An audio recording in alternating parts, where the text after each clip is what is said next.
My name is Christopher Black, and as a communications officer for the World Health Organization, I joined our team in Gaza this year, where I was stationed in Rafah for about 5.5 weeks.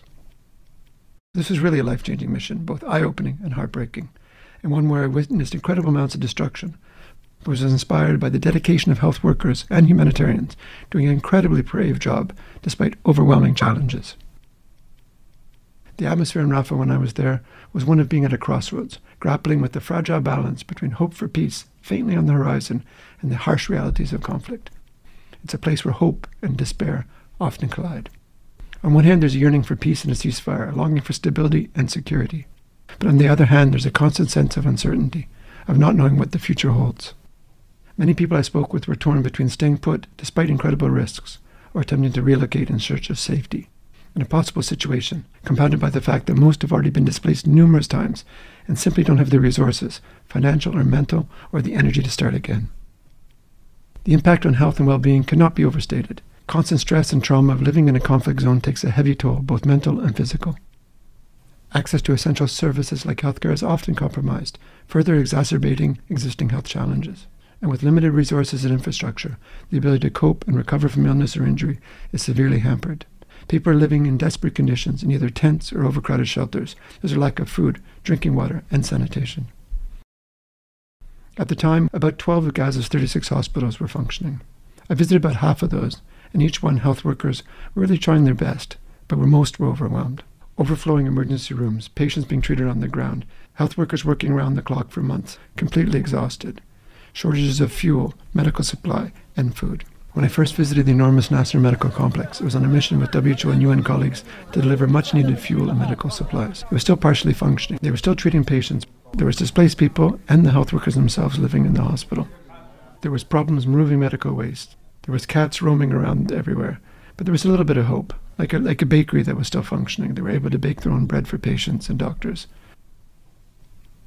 But when we were to leave, our vehicle was surrounded by displaced people that were living there. A woman with her young child was saying to us, "Are we safe here? Are we safe here?" I wanted to say to her, "You're in the grounds of a hospital, and under international humanitarian law, this is a protected space. You should be safe here." But I knew full well that there was nowhere in Gaza that was safe that day. Hospitals are places where lives are saved and communities are supported. When hospitals are attacked, not only are lives put at risk, but the fabric of society is torn apart. People lose access to critical medical care, and health systems are pushed to the brink. We've seen how depriving hospitals of resources and access halts life-saving services. International humanitarian law is very clear. Healthcare workers and healthcare facilities are off limits. They must not be attacked. They must not be used for military purposes, and they must be protected at all times. 2 weeks later, I was back to Nasser Medical Complex to help refer patients who needed critical medical care to other health facilities. The area in and around the hospital had been under attack for weeks. The hospital had no electricity, no running water. Garbage and medical waste and sewage were everywhere. And we were a small team, so I was helping to move the patients, carried them on stretchers to waiting ambulances of the Palestine Red Crescent Society. I'll never forget going up and down 4 flights of stairs into the ICU in the dark with explosions going on outside. Going up and down the hallways, I remember the faces of the patients looking out to me wherever I pointed my flashlight. They were just sitting there in the dark, and they'd been there for weeks, without food, without water, and sometimes without the medical attention they needed. But the health workers were really doing their best. There just wasn't enough of them. There was only a handful of doctors and a handful of nurses, no electricity, medical supplies were running out. But they were so brave to stick it out and try to deliver medical services because they were saving lives. I think what's brave is the people who have been doing this work since October, who go back every day to do it again and again and again, and who never give up.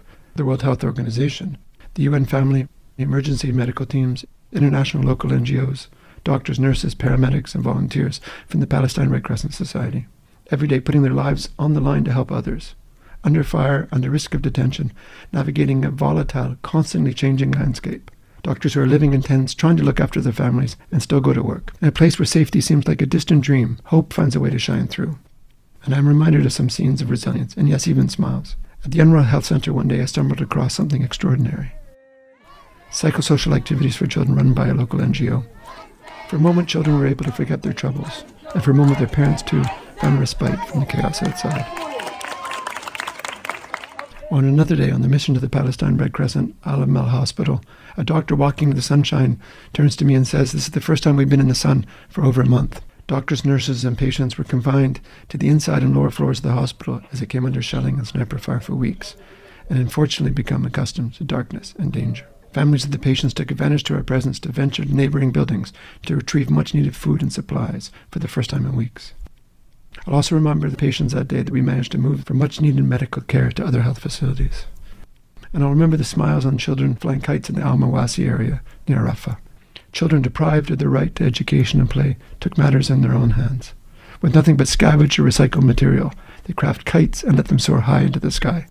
On evenings when the wind is right, all across the sunset are kites flying in parallel. Across the horizon, not bombs, not airdrops, but kites dancing in the wind, carrying with them the smallest glimmer of hope for a brighter tomorrow.